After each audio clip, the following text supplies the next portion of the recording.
So now let us see کہ جب ہم نے audit کا process conduct کرنا ہے تو which are the roles and which are the responsibilities included whenever we want to do the process audit. So usually if I will talk in terms of or with the context of CMMI only, اگر میں صرف CMMI کی بات کروں تو عموماً ایک terminology ہے جس کو بولتے ہیں LA lead auditor. Lead auditor وہ ہوتا ہے جس کو soft ware engineering institute SEI.com سے ایکچولی سرٹیفائڈ ہوتا ہے. یعنی ہر بندہ آڈٹ نہیں میں CMMI کی بات کر رہا ہوں اسپیسیفکلی.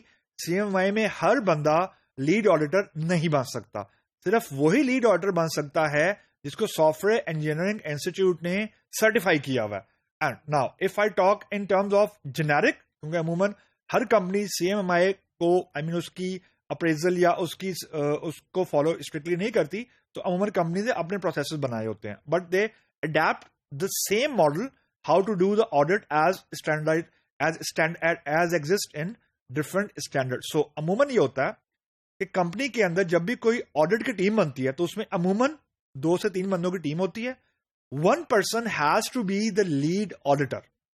لیڈ آڈیٹر وہ بندہ ہوتا ہے جو ایکچولی ریسپانسبل ہوتا ہے ریزلٹ کو پبلش کرنے کا, یعنی اس کی اونرشپ اس کی ہوتی ہے.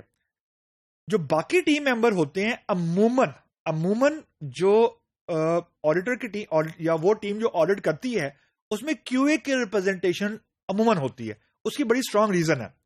اس کی ریزن یہ ہے کہ جب بھی پروڈکٹ مارکیٹ میں جاتا ہے یا جب بھی کوئی پروجیکٹ یا پروڈکٹ کمرشل ہوتا ہے, جب میں کہہ رہا ہوں کمرشل ہوتا ہے اٹ مین کہ ہم نے اس کو ڈپلوائے کر دیا, تو جو ڈپلوائمنٹ پاس ہوتی ہے کسی بھی کمپنی سے وہ ڈیولپمنٹ ٹیم نہیں کیا کرتی, وہ ہمیشہ QA کی ٹیم کرتی ہے. یعنی at the end of the day QA نے اسٹیمپ کرنا ہے کہ دس پروڈکٹ جو کہ شپ ہو رہا ہے یہ کوالٹی ایشورڈ ہے.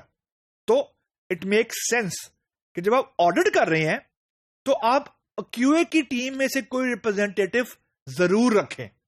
ریزن کہ QA کی ٹیم کی at the end of the day responsibility ہے ٹو ویریفائی دا کوالٹی. یعنی if there is an issue at the client side یا جو پروڈکشن سائٹ ہے, تو سب سے پہلے جو کلائنٹ کمیونیکیٹ کرتا ہے نا وہ ڈیولپمنٹ ٹیم سے نہیں کرتا, وہ سپورٹ یا QA کی ٹیم سے کرتا ہے. ریزن کیونکہ جو QA کی ٹیم ہے یا سپورٹ کی ٹیم ہے, these are those guys who have actually stamped the product, جنہوں نے اسٹیمپ کیا ہے کہ یہ جو پروڈکٹ ہے یہ کوالٹی ایشورڈ ہے.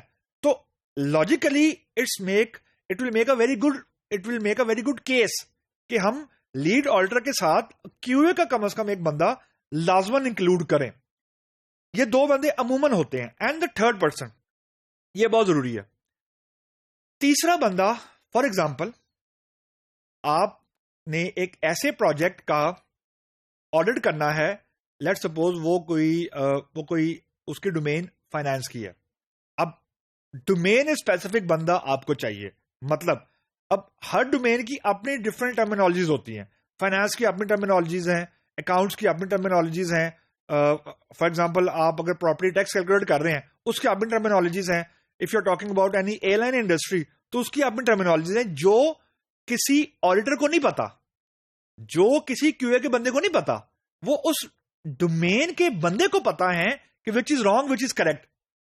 مطلب کہ جب آپ نے کوئی اسپیسیفک ڈومین کا پروجیکٹ آڈٹ کرنا ہے یا پروڈکٹ آڈٹ کرنا ہے تو ایک چیز ہوتی ہے اس کو ہم بولتے ہیں ایکسپرٹ لیول یوزر, یعنی وہ یوزر جو ڈومین کا ایکسپرٹ ہے, جس کو پتا ہے کہ جب ہم فار ایگزامپل فائنانس میں بول رہے ہیں یا اکاؤنٹس میں بول رہے ہیں ڈیبٹ کریڈٹ یا بیلنس شیٹ, تو اس کا مطلب ہے کہ what does it mean technically, یعنی کیا ہوگا تو ڈیبٹ کریڈٹ بیلنس شیٹ بنے گی یا فائنینشیل ایئر کا کلوجر ہونا ہے اینڈ سو آن. تو عموماً آڈٹ کی ٹیم میں اگر اف ریکوائرڈ, جو کہ ہوتا ہے اف ریکوائرڈ آپ کو ڈومین کا بندہ بھی ڈالنا پڑتا ہے. تو ہولسٹیکلی اسپیکنگ ایک لیڈ آڈیٹر, ایک QA کا بندہ یا اس پروسیس ایریا سے ریلیٹڈ بندہ, and at the end you need a domain expert جو کہ آپ کو ایکچولی گائیڈ کرے کہ جو بن رہا ہے وہ صحیح بھی بن رہا ہے کہ نہیں بن رہا. جو ڈیولپر ہے, پروجیکٹ مینیجر ہے, ایون آڈیٹر ہے, وہ ڈومین کا بندہ نہیں ہے. You can not expect for example the details how the airline industry work from the lead auditor. Or from the Q A or even from the process guy. یہ actual domain کا بندہ آپ کو بتائے گا کہ air line industry کی terminologies کیا ہیں. جب ہم کوئی ٹرمینالوجی بول رہے ہیں تو اس کا ایکچولی مطلب ہے کیا.